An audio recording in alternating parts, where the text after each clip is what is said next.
Good morning. We are extremely pleased that you are here. It is good to come together for the purpose of co-creating. Do you agree? Yes. You are knowing what you are wanting? Have you come to appreciate that desire that is born within you continually?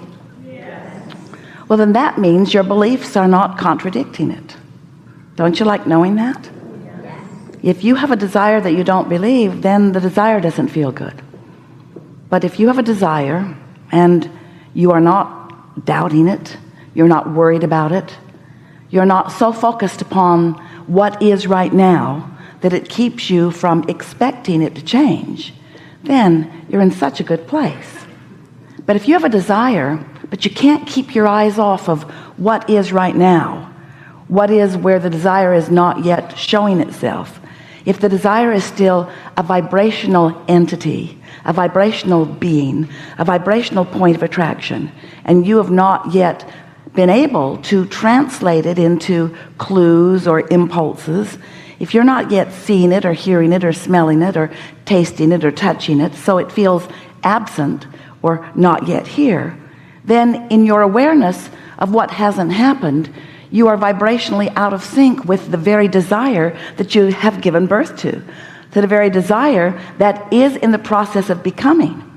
But you have not yet adjusted your vibration sufficiently enough for you to begin turning that vibration into a thought, into an emotion, into a thing.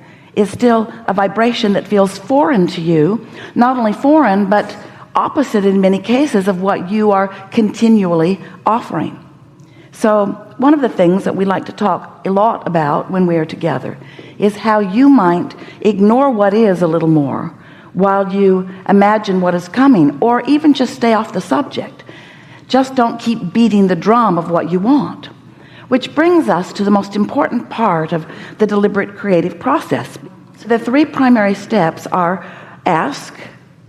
That's step one. You can't stop doing that. Then source answers. That's not your work. That just happens. That's what happens when the vibrational version of it continues to evolve.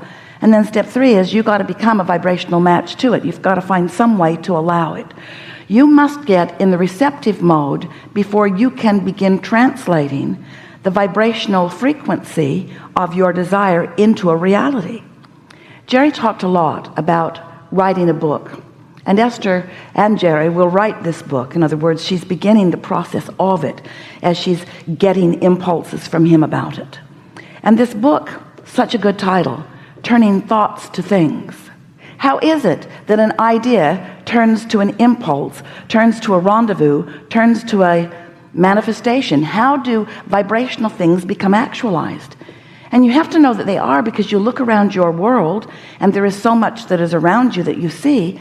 But that's what trips you up, because you are so accustomed to looking at what is, that when you are asking for something that isn't, your evaluation of it not yet being there causes you to emit a vibration that keeps it from being obvious to you. And we know how you like your actualized world. You like your manifested world. But we want you to move yourself into the mindset of the vibrational universe in which you are focused. And if you can begin to accept yourself primarily as vibrational, where you are aware of the vibration that you are emitting, if you will care about your guidance system, your emotions, which indicate the vibration that you are emitting, and even more important, indicate the vibration that you are emitting with your thought right here, right now, in any moment in time, and the vibration of your source, the vibration of your inner being. More important, the vibration of all that you have been asking for. More important, the vibration of what you have actually vibrationally already become. You see, when life causes you to desire something more than is manifested, the process begins. But at first it's so subtle, you don't know that it's happening. So you're taking score. You're saying, where is it? Where is it? Where is he? Where is she? Where is it? And so we began describing to you this vibrational reality. We called it a vortex. Your vortex. We wrote a whole book about it. We so wanted you to accept the vibrational beginnings of the things that you were asking for. And then you, and we understand why, began saying, all right, Abraham, we will accept your silly premise that there is a vibrational reality that we can't see yet or hear yet or smell or taste or touch. But just tell me, how do I get my money out of the vortex and into the bank? How do I turn that vibration to a reality that is tangible? And you know, it's right for you to care about the tangible. It's right for you to care about what's manifested, because you are on the leading edge of thought. You came here for vibration to come to its fullest fruition. And so we're not for a moment trying to talk you into settling for what isn't yet, to get you to put up with the absence of the things that you want. We want you to have all of the things that you want. We want you to know that if this time-space reality has inspired the desire within you, it can deliver a full manifestation of it to you. It can.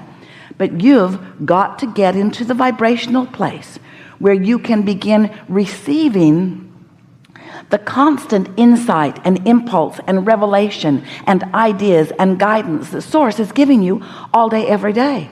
And if you're stuck in the step one part, if you just keep asking the question, I really want this, tell me where it is. I don't see it yet, tell me where it is. I really want this, tell me where it is. Tell me where it is. I want it, tell me where it is. If you keep asking that, if you hold yourself steadily in that asking step, you don't allow yourself to get into the receiving mode.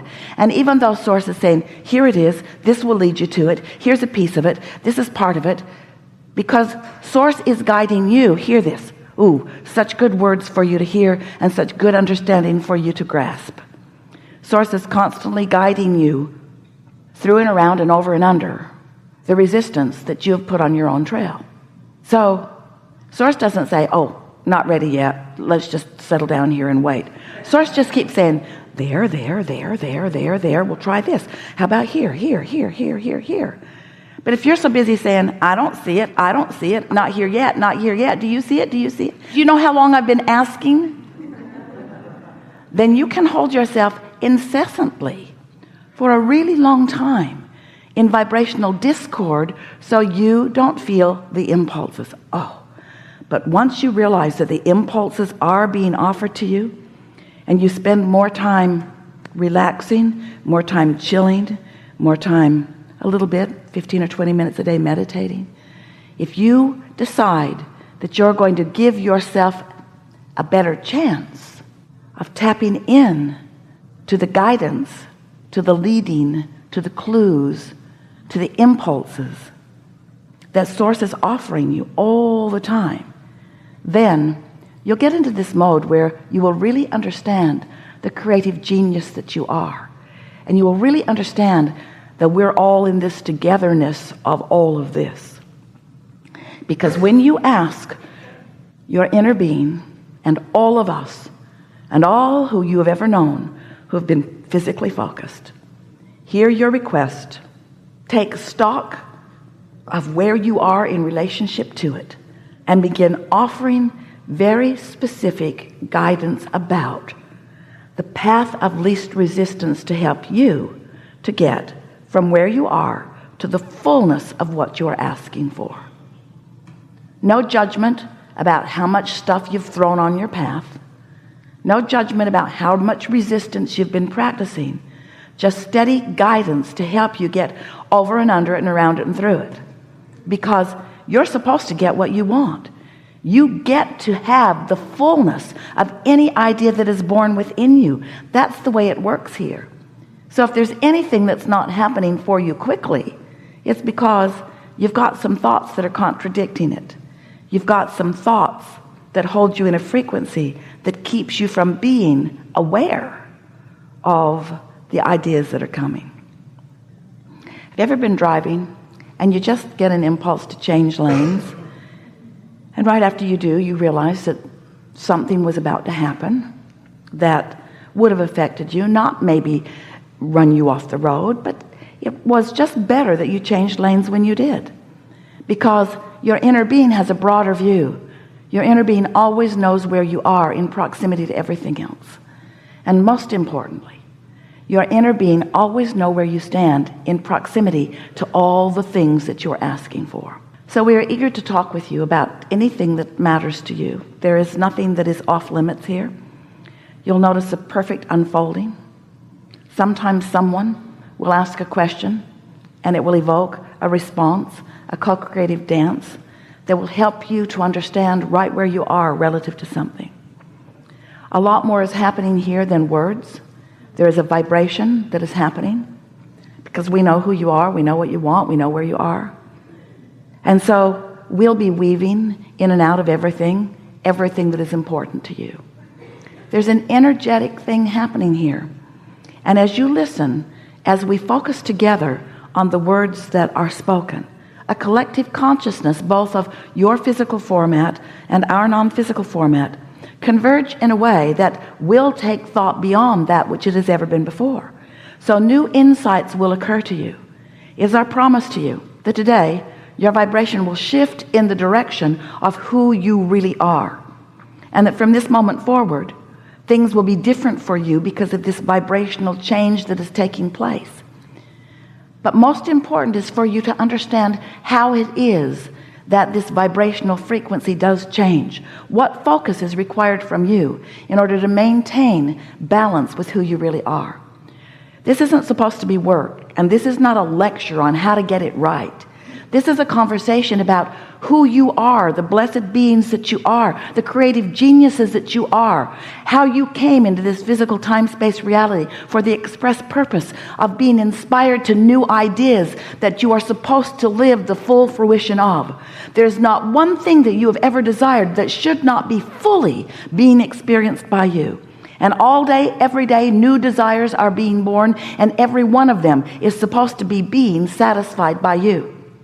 The other day, Esther and several hundred friends like you went to Seattle to get on a ship to cruise the beautiful Alaskan waters.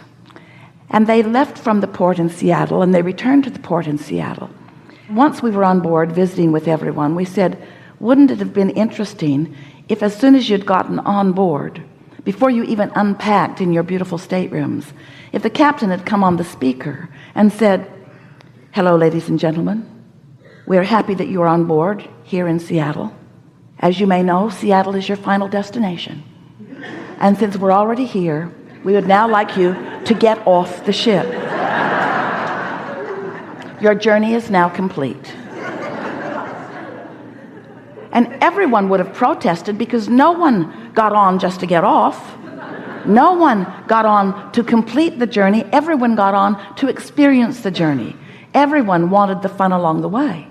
And that's how it is with you. So often you have a desire and you think you just want the fast track from where you are to the fulfillment of that desire, because you've decided that your life would be so much better once you are there. But that was not what you came into this about. You wanted the journey along the way. You wanted the insights along the way. You wanted the fun along the way. You wanted the feeling of expansion. You wanted the feeling of knowing. You wanted to fine-tune your ability to focus. You wanted to watch yourself dancing in concert with the entire universe. You wanted to know that as soon as you think it, that other thinkers are thinking with you. You wanted to feel the bigness of the thought, the momentum of the thought. You wanted to feel the fun of things evolving. You wanted to watch the cooperative components come into place. You wanted your hands in this clay. You wanted to mold this experience with your own creative hands. And so that's what we want to reactivate within you in these hours that we're together. We want you to return to the zest and expectation that you felt when you decided to come this time into this time-space reality, into this body, into this personality, into this being, into these opportunities, into this expanding you. You never get it done, and you cannot get it wrong, but you are supposed to be having way more fun than most anyone you know is having. You're supposed to be way more proud of yourself and others, way more exhilarated about the possibilities, and breathless about the cooperative universe that is here to help you toward anything that matters to you. So, what do you want to talk about? You've come with things. We're going to have a wonderful day.